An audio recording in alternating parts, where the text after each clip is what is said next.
Hello दोस्तों, नमस्कार, आदाब, सत श्री अकाल। आज आप लोग के लिए यह जो केस जो देख रहे हैं, यह रिटेंशन ऑफ प्लेसेंटा का केस लेकर के आया हूँ। रिटेंशन ऑफ प्लेसेंटा अक्सर पाचुरेशन के बाद या एबॉर्शन के बाद यह देखने को मिलता है। बहुत सारे पशु नॉर्मल बच्चा देने के बाद भी जेर नहीं गिरा पाती है। जेर नहीं गिराने के बहुत सारे कारण हैं। अक्सर डेयरी फार्म में यह समस्या ज़्यादा देखने को मिलता है, क्योंकि वहाँ पर न्यूट्रिशन की कमी होती है।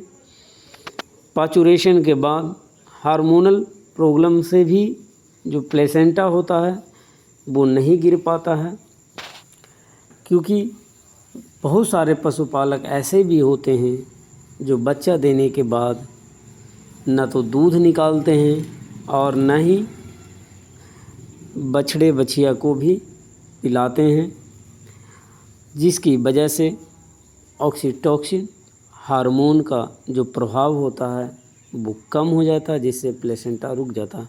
और ये देखिए 18 घंटा हो गया और जेर नहीं गिरा, जिसके कारण काफ़ी बदबू आ गया।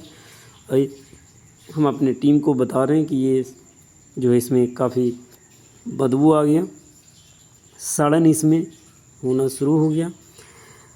अभी के समय में आपको खास करके ठंड से पहले का जो मौसम होता है उसमें 6 से 12 घंटे के अंदर अगर प्लेसेंटा नहीं गिरता है तो उसमें सड़न शुरू हो जाता है, और जिसकी वजह से उसमें टॉक्सिक बनना शुरू होता है।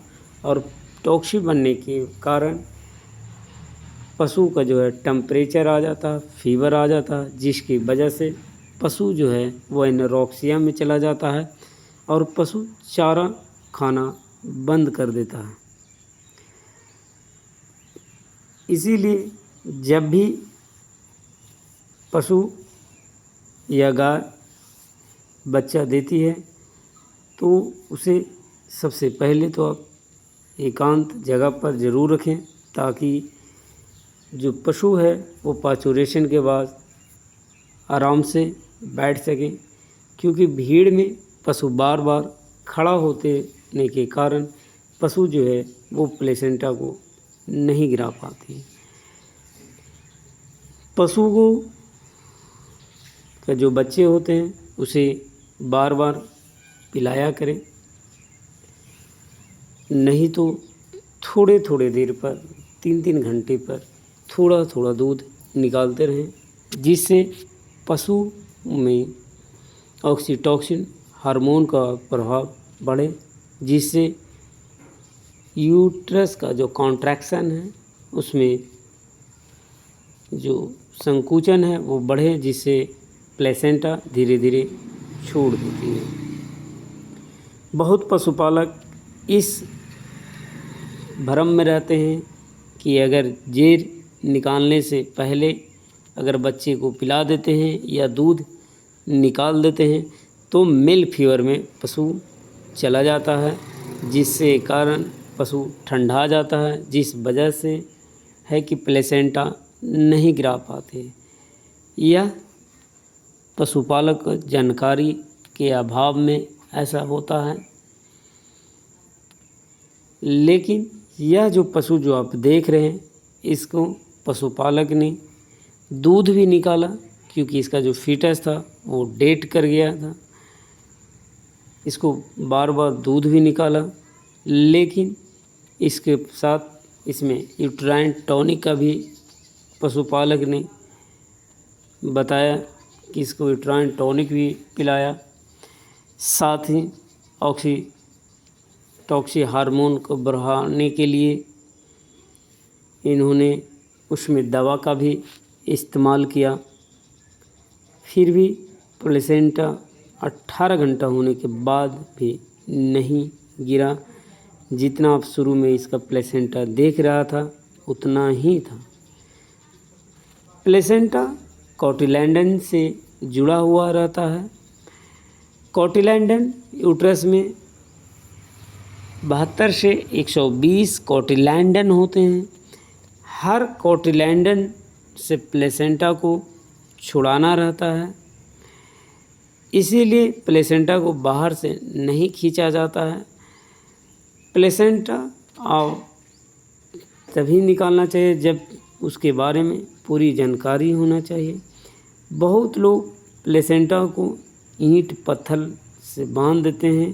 उनकी सोच होती है कि वजन के से प्लेसेंटा अपने आप गिर जाएगा, जबकि वैसा होता नहीं है। जो गिरने वाला प्लेसेंटा रहता है वहीं गिर जाता है, जिसकी वजह से बहुत पशुपालक को लगता है कि इस तरह करने से जो है प्लेसेंटा गिर जाता है।